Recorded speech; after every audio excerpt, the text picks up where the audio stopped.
30 years, that's how long Joe Gardner chased perfection.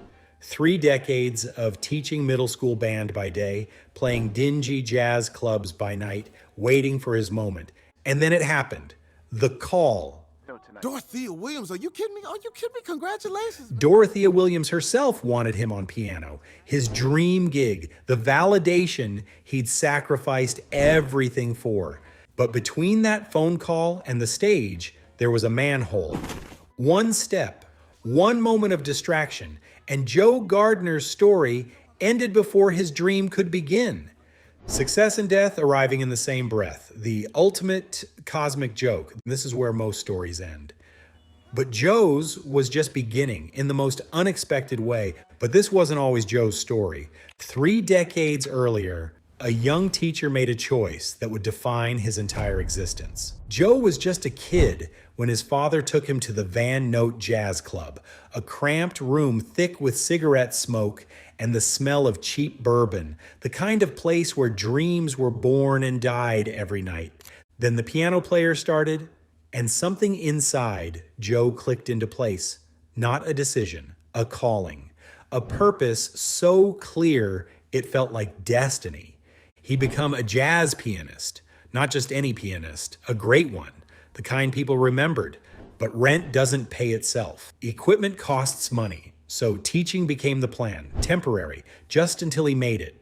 1 year became 5, 5 became 15. You're now our full-time band teacher. Job secure. Temporary calcified into permanent. Every morning, he stood in front of kids who couldn't care less about music theory. Every parent-teacher conference was time stolen from practice. Every student recital, a reminder of what he wasn't doing with his life. The clubs got smaller, the audiences got thinner, but the dream never dimmed. It became sharper, harder, an obsession that justified every sacrifice. Teaching wasn't his life. It was what stood between him and his life. A prison with a pension plan. What Joe didn't realize was that his obsession had already cost him something irreplaceable. The call came from Curly, former student, current professional. Dorothea Williams needed a piano player, and Curly remembered his old teacher. One audition, that's all Joe needed. 8 minutes, 30 years of preparation compressed into 8 perfect minutes. Every note exactly where it needed to be. Every phrase breathing with the kind of mastery that only comes from obsessive dedication. Dorothea Williams, a legend who'd played with the greats. She didn't smile often, but she smiled then. Joe Gardner, where have you been? I've been teaching middle school. The words Joe had waited 3 decades to hear. Then came the manhole and the great before. In that realm between life and death, Joe met 22, a soul who'd refused Earth for millennia, who'd been mentored by Mother Teresa, Muhammad Ali, Copernicus. All of them failed to give her a reason to live. She looked at Joe's life and saw sadness. A man obsessed with one thing, blind to everything else. Your life is sad, she told him, and she wasn't wrong. The body swap forced Joe to watch 22 inhabit his existence, and she found magic everywhere. In a slice of New York pizza, in a half-eaten lollipop from a stranger, in the way sunlight hit the sidewalk. A falling leaf stopped her cold. She stood there, transfixed by something Joe had walked past 10,000 times without seeing. The barber's conversation, the subway, musician's melody, the feeling of wind, these weren't distractions from life, they were life. The thing Joe had been too focused to notice for 30 years. Every moment he dismissed as ordinary, 22 experienced as extraordinary. Every interaction he'd rushed through to get back to his piano, she savored like it might be her last. But getting everything he wanted would reveal the cruelest truth of all. Joe got his body back. He made the gig, the half-note stage, Dorothea Williams beside him, spotlight warm on his face. Every note fell perfectly, technically flawless, everything he'd imagined for 30 years. This was it, the moment, his life's purpose realized. Backstage, the adrenaline still buzzing, Joe turned to Dorothea. Now what? She looked at him like he'd asked what color the sky was. We come back tomorrow and do it again. That's it? 30 years of sacrifice, 30 years of telling himself that everything would make sense once he got here. And the answer was just do it again tomorrow?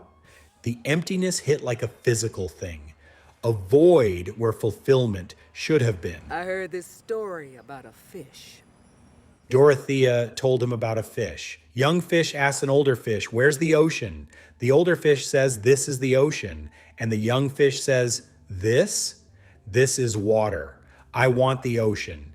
Joe had been swimming his whole life, but he'd been so fixated on finding one specific wave that he never noticed he was already in the ocean.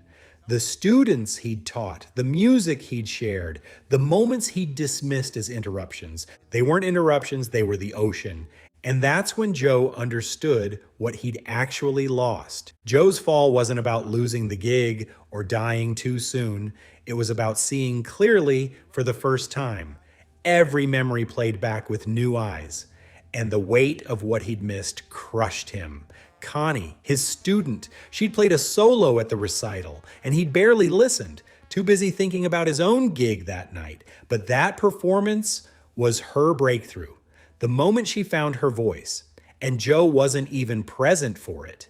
His mother, every week she'd ask him to visit the shop. Every week he'd make excuses. He thought she was nagging. She was just trying to stay connected to a son who'd become a stranger chasing a ghost. Birthdays he skipped to play dive bars, conversations he half heard while mentally practicing scales, sunsets he never saw because his eyes were always on sheet music. 22 earned her Earth Pass by living Joe's life, the life he'd called a failure.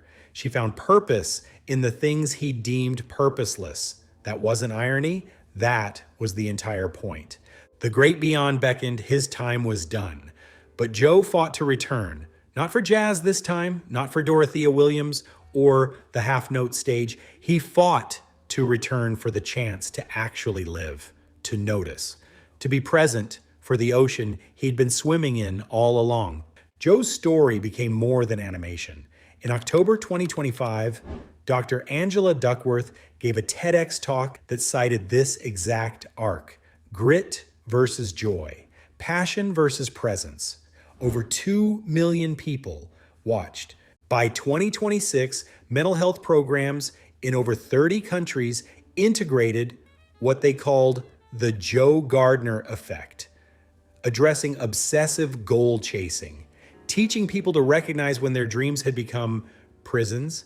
The film itself saw a 20% increase in streaming views this year, not because of nostalgia, because its message hit harder in a world that finally understood what it was trying to say. So what does a fictional jazz teacher have to teach us in 2026? 5 years after its release, soul isn't fading, it's growing. Streaming projections show a 20% increase for 2026, not from marketing pushes, from word of mouth, from people who needed to hear its message. New AI-dubbed versions launched in 15 languages this year, reaching audiences who never had access before. The story transcends culture because the trap is universal. In June, Pixar will screen Soul at the Annecy Festival for its 25th anniversary celebration. A film about a man who almost missed his life, honored at a festival celebrating artistic achievement. Educator citations jumped 30% between 2025 and 2026. Teachers using Joe's story to teach their students what Joe himself had to die to learn. Last month, Pixar re-released the film with new director's commentary, addressing post-pandemic burnout, dream-chasing exhaustion, the collective realization maybe we've been swimming toward the wrong shore. Joe's lesson wasn't about giving up dreams. The question isn't whether you should chase dreams. It's whether your dreams have become blinders. Whether you're so focused on one wave that you've forgotten you're already in the ocean. Joe's real tragedy wasn't falling through a manhole. It was needing to die before he could start living, spending 30 years waiting for his life to begin while it was happening all around him. Think about your own life. What goal has consumed you so completely that you stop noticing the people around you? The moments you dismissed as distractions, the spark isn't waiting at the finish line, it's in the steps you're taking right now, in the conversations, the sunsets, the pizza, the life you're living while you wait for your life to start. If this resonated, subscribe and drop a comment with your Joe Gardner moment. Let's learn from each other's oceans.